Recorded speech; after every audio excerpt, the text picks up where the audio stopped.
오늘 우리가 함께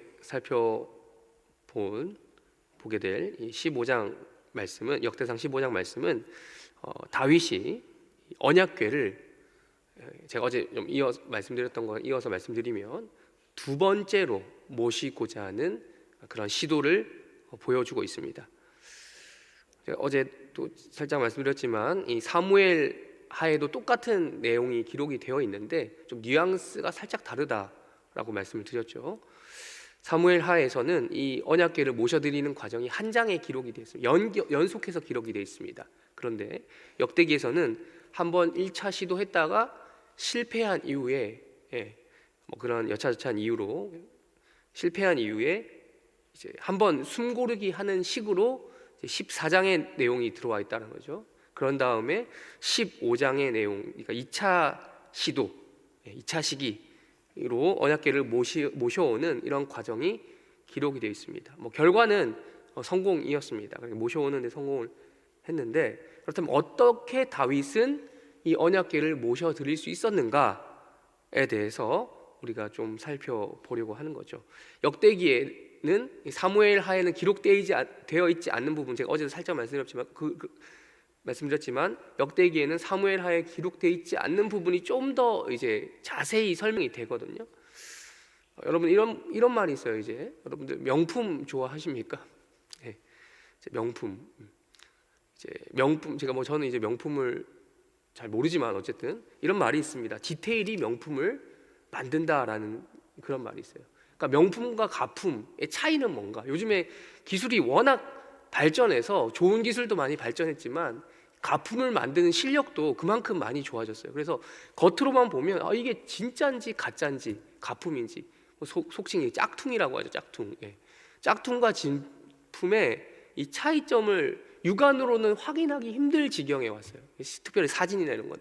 근데 막상 그걸 진짜 가품을 보면, 쓰다 보면, 혹은 딱 실물을 보다 보면 이게 이런 점이 조잡하고 이런 점이 차이가 나고 이런 것들을 이제 발견하게 되는 거죠.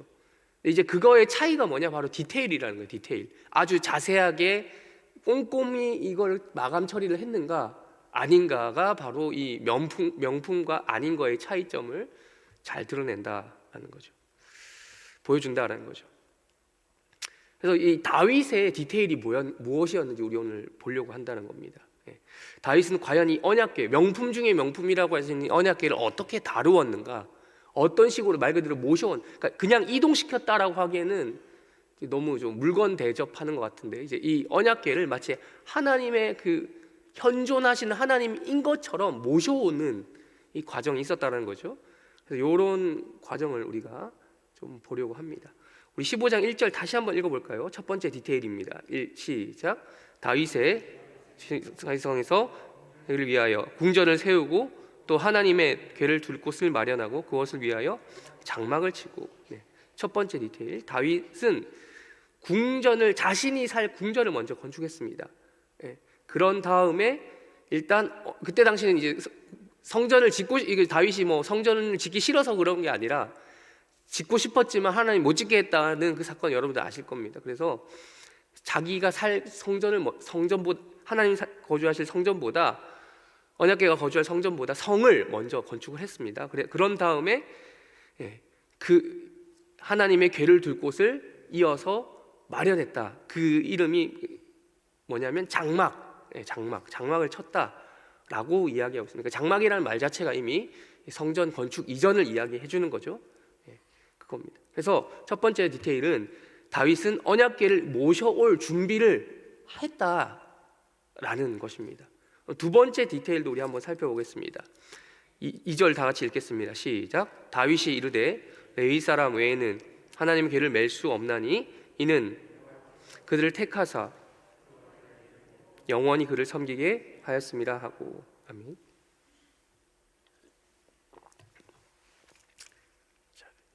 사무엘 하에는 이 내용이 따로 기록이 안 돼 있습니다. 이 디테일이. 뭐냐면 누구만 궤를 이동시킬 수 있다고요? 다윗이 실수했던 포인트가 그거죠. 새 수레, 아주 새 것, 거기에다가 그냥 하면 되는 줄 알고, 그러니까 율법에 대한 약간 소홀함이 있었던 거죠. 분명히 신명기 10장 8절에 보면 이 궤는 누구만 멜 수 있다? 그러니까 들 수 있다? 레위 사람만 들 수 있다라고 명시되어 있습니다. 다윗이 뭐 저부터 크게 뭐 나쁜 의도는 아니었지만 어쨌든 이걸 빠뜨린 거예요. 그래서 쇠술에다가 그 소가 모는 그런 데가 올렸다가 그걸 건드려서 이제 사람이 죽는 일들이 발생을 했죠. 예.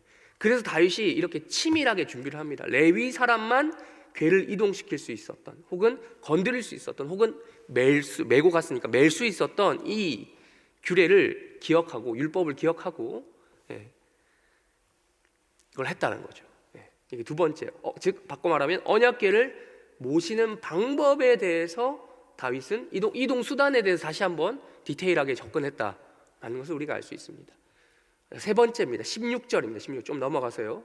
15장 16절 읽겠습니다. 그래서 2절부터 쭉 15절까지는 레위 자손들이 누가 이게 쭉 이어지죠. 사람 이름이 많이 나오는 그 레위 자손이 누구도 해서 이 명단이 쭉 나오는 거예요. 그 레위 사람 명단. 그럼 16절 우리 한번 읽어보겠습니다. 시작. 다윗이 명령하여 그의 형제들을 노래하는 자들로 세우고 비파와 수금과 재금 등의 악기를 울려서 즐거운 소리를 크게 내라. 아멘. 세 번째 디테일, 언약궤를 모시는 그 태도와 자세가 어떤지 보여줍니다. 그게 뭡니까? 레위 사람들 중에서도 어떤 사람들을 세웠습니까? 어른들이라고 번역을 했지만 이게 지도자, 우두머리입니다. 지도자, 우두머리 뭐 다 똑같은 말이죠. 그때 당시 장로, 우두머리, 지도자 이런 분들이 다 그 이스라엘 공동체를 다윗과 함께 통치하던 사람들이니까요. 이들에게 명령해서 누구를 세웠다? 노래하는 자들을 세웠다. 레위 민족 족속 중에서, 즉 지금으로 말할까 도 찬양하는 찬양팀을 구성했다라는 거죠. 그러니까 모든 뭐 우리나라뿐만 아니라 모든 세계 곳곳에 그 나라에는 나라만의 그 예법과 예도가 있죠. 뭐 영국 같은 경우도 그 국왕 얼마 전 몇 년 전이죠. 하여튼 왕이 세워지는 거 보셨습니까? 그리고 즉위식 같은 거, 대관식. 우리나라 조선시대 때 같은 경우도 국악 뭐 이렇게 있잖아요. 취타대 뭐 이런 거 있잖아요. 그런 사람들이 왕이 등장할 때, 왕이 입장할 때 음악을 쫙 울리잖아요. 그런 모습입니다. 하나님의 궤, 그러니까 언약궤가 그 자체로는 물건이지만 하나님처럼 모시려고 했기 때문에 명품을 명품답게 대우하는 방식이 바로 예를 갖추어서 예법에 맞게 맞는 태도와 자세로서 이 노래한 사람들을 쫙 세팅해놨다라는 거죠. 격식에 맞게 했다는 거죠. 그래서 그 이후에 보면 또 16절 이후로 보면 24절 쭉쭉쭉 가다 보면 이렇게 그 사람들의 명단에 대해서 이야기를 해주고 있습니다. 즉 수준에 걸맞는 행동을 지금 하는 것이 바로 디테일한 이 다윗의 신앙이었습니다. 비록 사무엘 하에는 좀 역사적 사실을 빨리빨리 이 명단까지 할 여유가 없는 거죠. 사무엘서는 여유가 없었기 때문에 그 역사적 순서를 나열하는데 좀 이렇게 집중을 했다면 역대기에서는 충분히 이 다윗의 왕조가 어떻게 하나님을, 어제 말씀드렸죠. 포로기 때 작성이 됐다고요. 다윗 왕조가 어떻게 하나님을 섬겼는지에 대해서 충분히 드러내 보여주고 싶었던 거죠. 바로 이 디테일이 명품과 가품을 가르는 결정적 요소로 작용을 하는 거죠. 여기서 한 가지 질문을 하고 다음 날조 본문을 넘어가려고 하는데, 우리는 하나님 앞에서 어떤 디테일이 살아있는가라는 거죠. 어떤 디테일. 뭐 사실 주변에 기독교인들 많지 않습니까? 기독교인들 중에서도 주일 예배를 나가는 기독교인이 있고 또 나가지 않는 기독교인들도 요즘에는 많이 보입니다.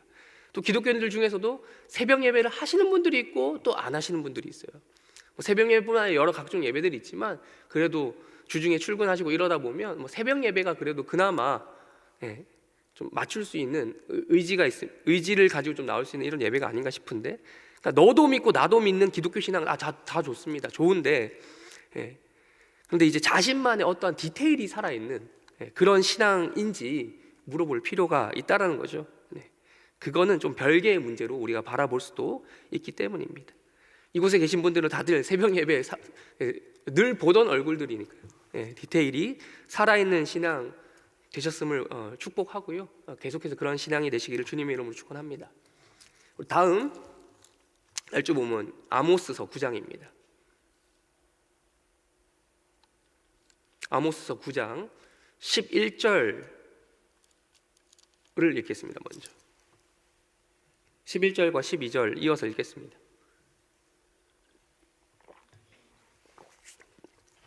11절 읽겠습니다. 시작. 그날에 내가 다윗의 무너진 장막을 일으키고 그것들의 틈을 막으며 그 허물어진 것을 일으켜서 옛적과 같이 세우고 그들이 에돔의 남은 자와 내 이름으로 일컫는 만국을 기업으로 얻게 하리라. 이 일을 행하시는 여호와의 말씀이니라. 아멘. 그래서 제가 계속 디테일 하고 있는데, 디테일하면 사실 선지서거든요. 선지서 하면 디테일이다라는 거죠. 하나님 말씀이 살아있다라는 증거를 선지서는 늘 선포해야만 했고 그렇게 했어요. 그러니까 선지서가 주어진 목적과 이유가 뭡니까? 하나님 말씀을, 이미 기록된 율법의 말씀을 백성들이 안 따르니까, 안 중요하게 생각하고 안 지키니까 선지자를 하나님께서 그때부터 보내시거든요. 하는 말씀 똑같습니다. 했던 말씀 또 하시는 거예요. 그러니까 좀 약간 상황에 맞춰서, 좀 시대와 상황과 이런 거에 맞춰서 좀 이게 다르게 들릴 뿐이지, 사실 본질을 뚫고 보면, 그러니까 여러분 선지서 읽다가 헷갈리는 게 있으면 이게 율법에서 과연 어떤 것이 문제였을까라고 이제 생각을 해보면 그 답변은 쉽게, 생각보다 쉽게 찾을 수 있는 겁니다. 그러니까 모든 이때 당시 아모스 엊그제도 말씀드렸고 어제도 말씀드렸지만 북이스라엘로 파견된 남유다 사람이잖아요. 그것도 심지어 성직자도 아닌 일반인을, 농부와 같은 사람을 한 명을 세우셔서 북으로 파송시키시죠. 그런 다음에 북이스라엘에서 멀쩡히 사역하고 있는 성직자, 고위 성직자를 건드리시잖아요. 그러면서 그때 당시 하나님 말씀이라고 불리는, 이 겉으로 하나님 말씀이라 불리는 것들이 선포되지 않았던 게 아니거든요. 그러니까 모든 성직자들이 너도 나도 말씀을 전한다고 했던 때라는 거죠. 근데 정작 율법을 떠난, 하나님 보시기에는 율법을 떠난 해석과 적용이 난무했다라는 겁니다.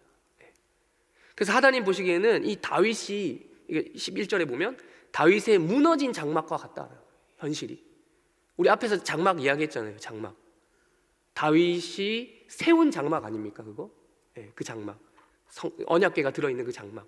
다윗이 세운 그 장막을 이스라엘 백성들은 스스로 무너뜨렸던 겁니다.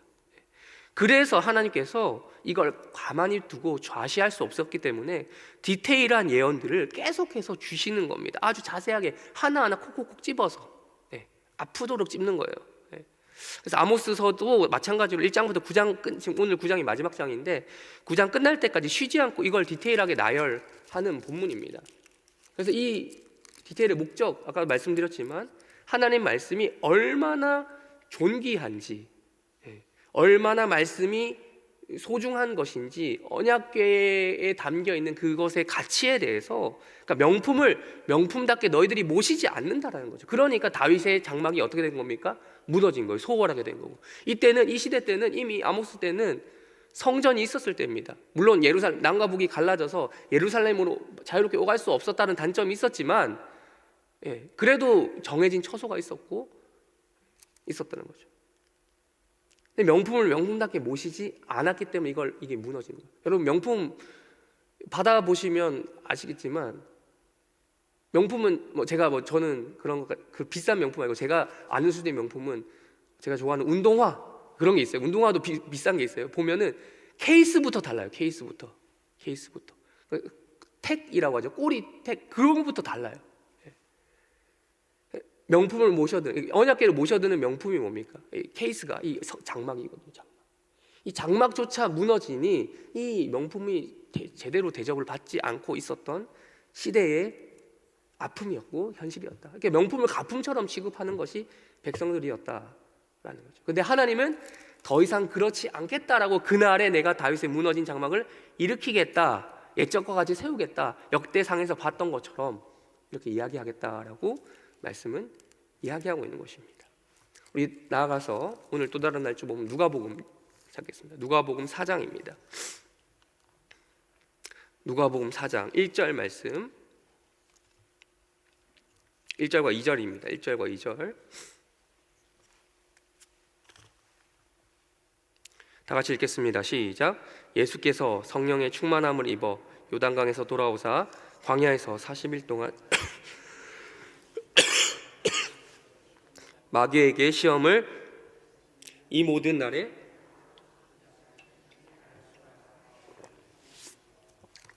여러분 다들 잘 아시는 예수님이 사단에게 마귀에게 시험 받으신 사건입니다. 여기서도 나오죠. 예수 그리스도가 명품이라고 한다면 마귀는 가품인 거예요. 특별히 어디서 알 수 있는가? 행동 패턴을 보면 알 수 있어요. 예수님은 먼저 마귀를 얘기했네요. 마귀가 먼저 건드렸으니까. 마귀는 말씀을 인용을 합니다. 마귀가 먼저 말씀을 인용해서 공격합니다. 예수님을 시험할 때. 근데 말씀을 인용하여서 맥락과 상관없이 그냥 인용하는 거예요. 이 말씀 자체가 틀린 말씀은 아니에요. 말씀을 뭐 다르게 적었다거나 그게 아니라 말씀을 인용을 하긴 하는데 맞는 말씀이에요. 근데 그것을 맥락과 상관없이 나아가 이 예수님의 그 정욕을 충족시키 예수님이라고 하는 인간으로 오신 그분의 정욕을 충족시키는 방식으로 채우라, 너의 탐욕을 채우라라는 식으로 적용을 하려고 했던 거죠. 그러니까 일종의 무속신앙과 같은 식으로 말씀 읽고 그냥 이게 내 삶에 이렇게 적용해야겠다 라는 태도로 너가 그 말씀을 하라 라는 식으로 이야기를 한 거죠. 자기 자신의 그걸 위해서. 근데 예수님이 이 땅에 오신 이유는 그게 아니지 않습니까? 자기 자신의 목적만을 위해서 오신 게 아니라, 그래서 예수님께서는 이게 가품 말씀 인용이에요. 율법을 가품으로 취급하는 거죠. 근데 명품이신 예수님은 어떻게 하셨나? 그 왜곡된 말씀을 바로 잡아주십니다. 말씀으로 말씀을 바로 잡아주세요. 그 말씀, 네가 말하는 그 말씀, 인용한 그 말씀, 그게 그 뜻이 아니라 이 뜻이다라고 이야기하시면서 4장 전반부 1절부터 13절까지 쭉 이 시험에 대한 내용이 진행이 되는 거죠. 맥락에 맞게. 그리고 나아가서 목적이 뭡니까? 자기 자신, 인간의 욕구를 위해서가 아니라 나아가서 뭐요? 하나님의 영광을 위해서 그 말씀을 적용시키는 거죠. 자기 자신의 위안을 위해서 내가 이 땅에 온 게 아니다라고 이야기해 주는 거죠. 좀 더 추가하자면 그게 인간의 참된 목적도 그거라는 거죠. 우리 소요리 문답 매번 얘기하지 않습니까? 하나님의 영광을 위해 우리가 살아있는 존재의 목적이 그거죠. 그래서 예수님께서는 진짜 명품 신앙으로 말씀을 해석하고 인용하시고 적용시키셨다라는 거예요. 요즘 시대가 갈수록 이제 가짜가 진짜를 판별하는 시대가 되었어요. 진짜가 나서서 가짜를 판별해야 되는데 요즘에 그러면 오히려 욕먹고 공격받는 시대가 됐습니다. 그래서 가짜가 기준이 되어서 진짜는 기준이 아니라 가짜가 기준이 되어서 이렇게 판별하는 시대가 됐어요.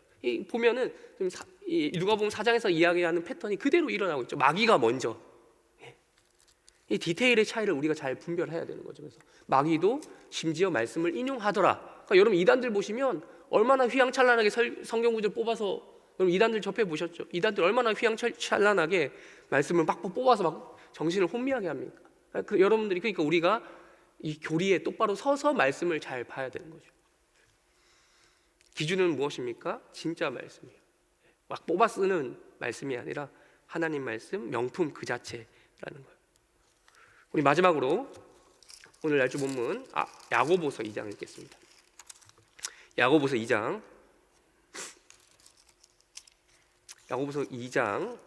먼저 우리 8절 읽겠습니다.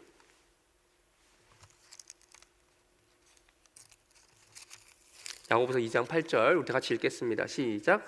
너희가 만일 성경에 기록된 대로 내 이웃 사랑하기를 내 몸과 같이 하라 하신 최고의 법을 지키면 잘하는 것이거니와. 아멘.